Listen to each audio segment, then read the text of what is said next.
이 책의 저자는 돈에 대해서 말하기를 돈은 소유하기 위해서 존재하는 것이 아니라 쓰기 위해서 존재한다는 사실, 이보다 중요하고 이것은 경제의 본질과도 맞닿아 있다고 합니다. 그러니까 쓰기 위한 수단으로서 돈이 있다는 말 같아요. 그래서 돈을 매개로 모두의 욕망, 욕망이란 단어는 너무 추상적이니까 그 욕망에는 아마도 안전하고 아늑한 삶을 보장해주는 집이나 허기진 배를 채워주는 따뜻한 음식, 즐거운 공연이나 게임 속 아이템, 병을 치료하기 위한 의료 서비스 등 다양한 욕망이 돈을 매개로 끊임없이 연결되어 움직이고 있고 이것을 움직이는 게 경제의 세계다. 라고 경제에 대한 정의를 이 파트에서 정리하고 있습니다. 돈은 쓰기 위한 것이자 사회적 약속, 인류의 번영을 가져온 경제적 욕망, 인간의 욕망을 만족시키기 위한 사업들이 전문화, 고도화하고 기술적인 혁신을 반복하면서 문명이 발전하고 번성하게 됨. 인플레이션은 양극화를 심화시킨다면 디플레이션은 현재의 삶을 유지하지 못하게 한다. 내용 중 우리는 다양한 욕망을 충족하기 위해 돈을 벌고 씁니다. 욕망을 위해 쓴 돈이 다른 누군가의 손에 들어가 그 사람의 욕망과 필요를 충족시키는데 다시 사용되고 그렇게 돈을 매개로 모두의 욕망이 끊임없이 연결되어 움직이는 게 바로 경제의 세계다 이렇게 소개하고 싶습니다.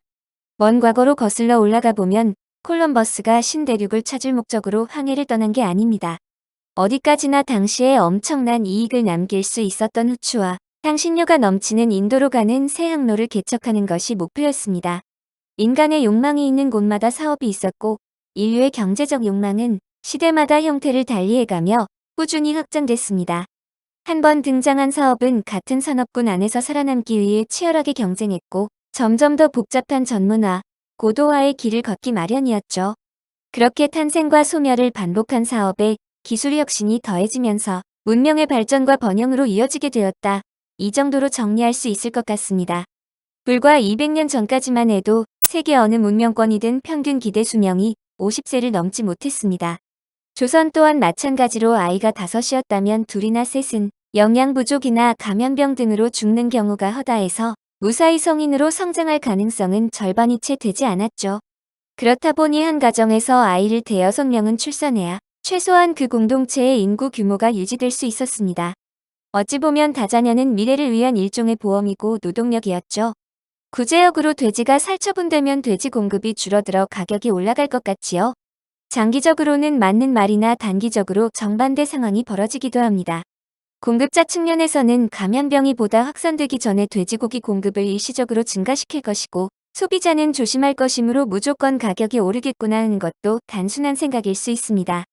환율은 정확히 말하자면 서로 다른 화폐 간의 교환 비율을 의미합니다. 좀 더 쉽게 말해 외화가 많이 들어오면 흔해진 외화가 원화에 비해 저렴해지고 반대로 외화가 밖으로 빠져나가면 그만큼 비싸지는 겁니다. 비유하자면 우리는 모두 바다를 항해하는 나룻배에 탄 거예요.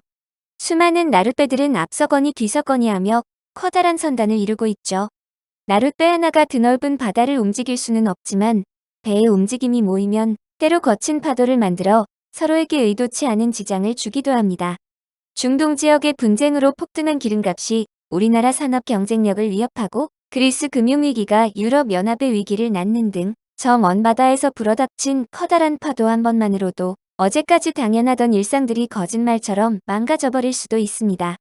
다가올 앞날은 아무도 모르는 것이기에 결국 우리는 지나온 과거에서 현재를 살아갈 지혜를 구하게 되죠.